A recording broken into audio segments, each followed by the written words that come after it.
Question number 11 पे आइए। हमने बच्चे कॉस्ट इंडिफरेंस पॉइंट पढ़ा था, याद है, रिवीजन में भी सिखाया है, मेन क्लास में भी किया हुआ है, जिसमें मैं एग्जांपल देता हूँ कि मुझे एक कार खरीदनी है, दो अल्टरनेटिव है, डीजल कार के पेट्रोल कार। मैं कितने किलोमीटर गाड़ी चलाऊं कि मैं दोनों के प्रति इंडिफरेंट हो जाऊं, मेरी टोटल कॉस्ट सेम आए। तो मैंने इसका लॉजिक भी बताया था, पर इसका फॉर्मूला होता है difference in fixed cost divided by क्या, डिफरेंस इन वेरिएबल कॉस्ट। ये इसका फॉर्मूला होता है। बाकी हमने लॉजिक से भी सीखा हुआ है कि ये कैसे बना है, दोनों की कॉस्ट को इक्वेट करना होता है। तो ये कॉस्ट एंड डिफरेंस पॉइंट का एक स्लाइटली बेटर वर्जन है। मतलब हमने दो में सीखा हुआ है, यहाँ तीन ऑल्टरनेटिव है। तीन ऑल्टरनेटिव में डिफरेंस पॉइंट कैसे निकल सकता है, इसको इंपॉर्टेंट मार्क करिए। हमने दो में ही सीखा है कि दो मशीन है, बताओ कितने आवर्स मशीन चलाऊं कि मेरी दोनों की कॉस्ट सेम हो जाए। तो difference in fixed cost divide by difference in variable cost, इससे आंसर आ जाता है। लॉजिक भी किया हुआ है रिवीजन में। पर अगर तीन ऑल्टरनेटिव हैं फिर क्या करोगे? ये फंसा देगा सवाल आपको अगर आ गया पेपर में। तो पढ़िए ध्यान से। The following are the cost data for the three alternative ways of processing the clerical work for cases brought before the LC court system। कह रहा जी क्लैरिकल काम की प्रोसेसिंग के तीन तरीके हैं, है ना। मैनुअल कर लो, सेमी ऑटोमेटिक या फुली ऑटोमेटिक। मतलब प्रोसेसिंग करनी है, कुछ केसेस आएंगे, कोर्ट केसेस आएंगे, उस केसेस की प्रोसेसिंग करनी है। आपके पास तीन तरीके हैं, या तो मैनुअल कर लो, या सेमी ऑटोमेटिक कर लो, या फुली ऑटोमेटिक कर लो। मंथली फिक्स्ड कॉस्ट मैनुअल की 15,000। इसकी टोटल कितनी बनती है? अब नाम क्या है, हमें क्या लेना देना है, कितनी आती है? 15 + 20 45,000। और इसकी तो बहुत ही ज्यादा है, 1,25,000। और फुली ऑटोमेटिक है तो लीज की कॉस्ट बहुत ज्यादा है, ठीक है ना। जो भी है, अपने को टोटल फिक्स कॉस्ट दी हुई है। यूनिट वेरिएबल कॉस्ट 240, 140 और 40। तीन ऑल्टरनेटिव हैं, तीनों की फिक्स कॉस्ट दी हुई है, तीनों की वेरिएबल कॉस्ट दी हुई है। Okay. Calculate the cost difference point and interpret your result. तो कह रहा है डिफरेंस पॉइंट निकाल के दिखाओ। अब हमने तो सर दो में ही पढ़ा था, difference in fix cost divide by difference in variable cost. दो ऑल्टरनेटिव होते तो हम झटके में आंसर निकाल देते। तीन में डिफरेंस पॉइंट कैसे आ सकता है? And the correct answer is आ ही नहीं सकता। इन डिफरेंस पॉइंट हमेशा दो ऑल्टरनेटिव्स में ही होता है, तीन में नहीं होता कभी। यस। तो सर फिर क्या करें? अब आपको तीन डिफरेंस पॉइंट निकालने पड़ेंगे, ए और बी का, बी और सी का, ए और सी का। यस, आपको तीन डिफरेंस पॉइंट ढूंढने पड़ेंगे। ए का, ए और बी में कितने घंटे काम हो, घंटे क्या निकालना है, पता नहीं क्या निकालना है, जो भी है केसेस ले लो, क्योंकि केसेस आए हैं आपके सामने। तो नंबर ऑफ केसेस, तो कितने केसेस आए कि मैं ए और बी के प्रति इंडिफरेंट हो जाऊं, यानी कि दोनों की कॉस्ट सेम आ जाए। कितने केसेस आए कि मैं बी और सी के प्रति इंडिफरेंट हो जाऊं कि दोनों की कॉस्ट सेम आ जाए। कितने केसेस आए कि मैं ए और सी के प्रति इंडिफरेंट हो जाऊं। फिर करेक्ट आंसर मिलेगा इंटरप्रिटेशन में, जो हम रेंज चार्ट बनाते होते हैं कि अबव ब्रेक इवन। याद है, गाड़ी अगर ज्यादा चलानी है तो कौन सी लेनी चाहिए? डीजल कार, जिसकी वेरिएबल कॉस्ट कम है। और अगर कम चलानी है तो कौन सी लेनी चाहिए? पेट्रोल कार, जिसकी फिक्स्ड कॉस्ट कम है।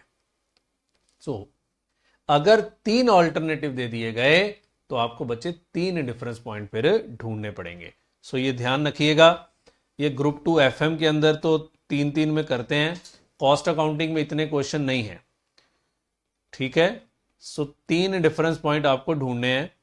पहले हम तीनों की फिक्स कॉस्ट ढूंढ लेते हैं, लिख लेते हैं, मतलब दी तो हुई है। 15,000, 45,000 और 1,25,000। वेरिएबल कॉस्ट पर केस पर रिपोर्ट लिखा है, एक ही बात है, 240, 140 और 20। So calculation of indifference points. So 3 difference point ढूंढने हैं, ध्यान रखना।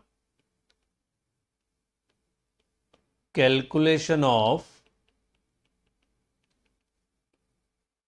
इंडिफरेंस पॉइंट, सब point 1 A and B. So difference in fixed cost 45 minus 15, difference in variable cost 240 minus 140। मैं लॉजिक याद दिला दूं, let number of cases is equal to x। तो A की कॉस्ट कितनी होगी, 15,000 प्लस 240x, और B की 45,000 प्लस 140x। सो बताओ, इसको सॉल्व करो, क्या बना, 45,000 minus 15,000 divided by 240 minus 140 is equal to x। So दोनों, दो ऑप्शंस है ना, दोनों की कॉस्ट को इक्वेट करना है बस। तो सिंपल सा काम होता है और वहीं से फॉर्मूला बन जाता है, difference in fix cost divide by difference in variable cost. तो 3,000 डिवाइड बाय 100, 300 केसेस आते हैं। तो 300 केसेस आए तो दोनों की कॉस्ट सेम आएगी, चेक भी कर सकते हो। सब point 2 B and C। So difference in fix cost 1,25,000 minus 45,000 divided by 140 minus 20। 1416 आ रहा है, राउंड ऑफ करना पड़ेगा। 140 माइनस 20 कुछ ज़्यादा नहीं,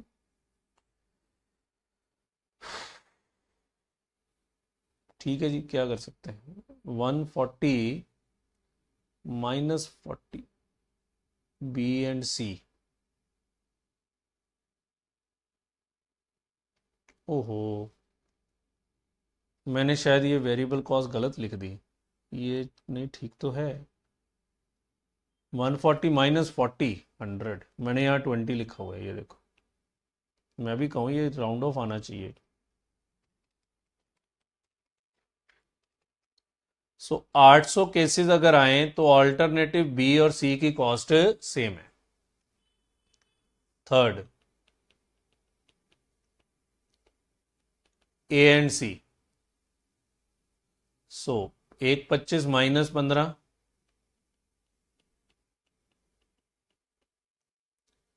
डिवाइडेड बाय 240 माइनस 40।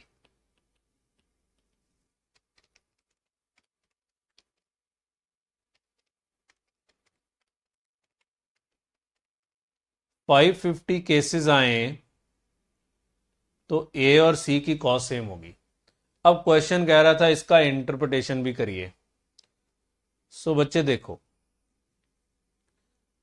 अब इसका इंटरप्रिटेशन थोड़ा मुश्किल होता है, आपको रेंज चार्ट बनाना है ना। और हमने क्या पढ़ा हुआ है, इधर देखो,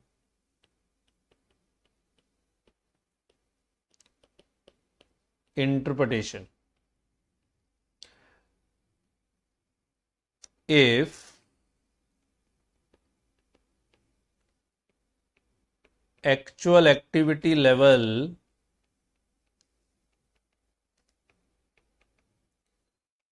is higher than indifference point, then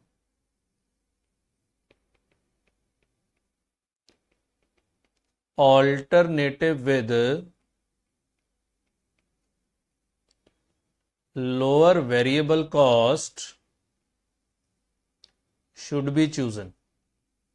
गाड़ी अगर ज़्यादा चलानी है तो डीजल कार लेनी चाहिए जिसकी वेरिएबल कॉस्ट कम होती है, क्योंकि डीजल सस्ता है, एवरेज ज़्यादा है।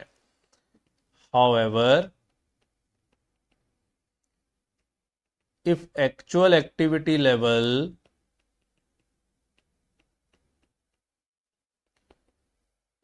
is lower than variable cost, lower than indifference point, then alternative with lower fixed cost should be chosen। सो अगर गाड़ी कम चलानी है तो पेट्रोल लो जिसकी फिक्स कॉस्ट ज़्यादा है। फिक्स कॉस्ट कम और वेरिएबल कॉस्ट ज़्यादा होती है क्योंकि पेट्रोल कार सस्ती होती है। अब क्वेश्चन है एक्चुअल एक्टिविटी लेवल तो बच्चे दिया नहीं है, तो मैं क्या बोलूँगा, इधर देखो आपका मिनिमम आंसर कितना है 300 केसेस, मैक्सिमम है 800 केसेस और बीच में है 550 केसेस। तो मैं क्या बोलूँगा कि अगर आपको 300 केस से भी या 300 या 300 से कम केस आते हैं तो आपको गाड़ी कम चलानी है, तो कम चलानी है तो मैं पेट्रोल कार लूंगा जिसकी फिक्स कॉस्ट ज्यादा है। इसकी फिक्स कॉस्ट, गाड़ी अगर कम चलानी है तो सॉरी, गाड़ी कम चलानी है तो पेट्रोल कार लेनी चाहिए और पेट्रोल कार की वेरिएबल कॉस्ट ज्यादा होती है ना। ये देखो actual delivery level, actual activity level is lower than alternative with lower fixed cost should be chosen. So अगर आपको 300 से भी नीचे रहना है या 300 पे रहना है तो सबसे कम जिसकी फिक्स्ड कॉस्ट है उसको चूज कर लो, यानी कि ऑल्टरनेटिव ए। सिंपल। सो अगर आपके cases less than equal to 300 हैं तो आपके लिए ऑल्टरनेटिव ए बढ़िया है। अब अगर आपको 800 से भी ऊपर जाना है, क्योंकि मुझे ना एक्चुअल एक्टिविटी लेवल दिया नहीं हुआ तो मुझे मन से बनाना पड़ेगा। अबव या cases more than equal to 800, so गाड़ी ज्यादा चलानी है डीजल कार, और डीजल कार वो होती है जिसकी वेरिएबल कॉस्ट कम होती है। तो सबसे कम वेरिएबल कॉस्ट किसकी है, ऑल्टरनेटिव सी। सो ये बहुत अच्छा सवाल है। और बीच में अगर रहना है बिटवीन या more than 300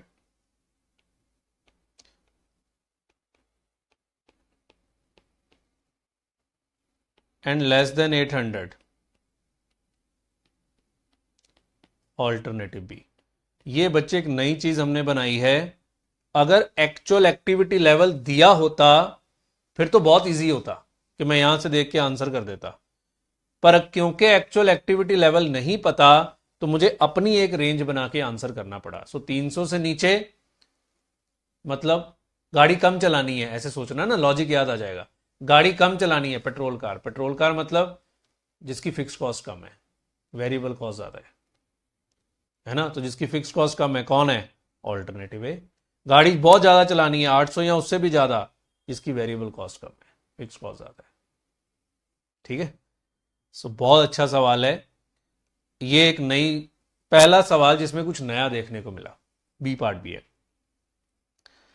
if the present case load is 600 cases, आ गया ना, अब एक्चुअल एक्टिविटी लेवल दिया हुआ है, and it is expected to go up by 850 cases. आज 600 केस हैं तो 600 हैं तो ये तो फिर इसमें लाई कर रहा है, तो आपको ऑल्टरनेटिव बी लेना चाहिए।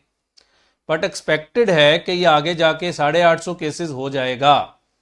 Select the most appropriate on cost consideration.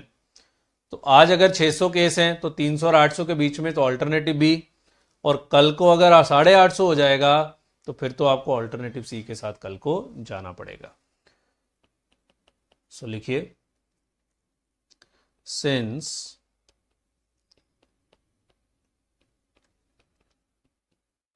present case load is 600, therefore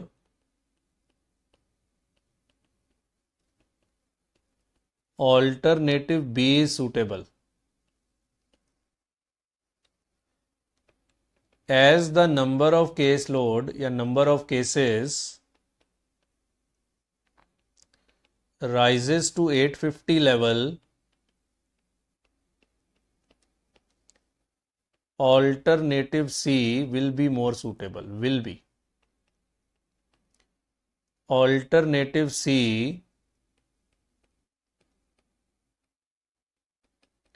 will be more suitable।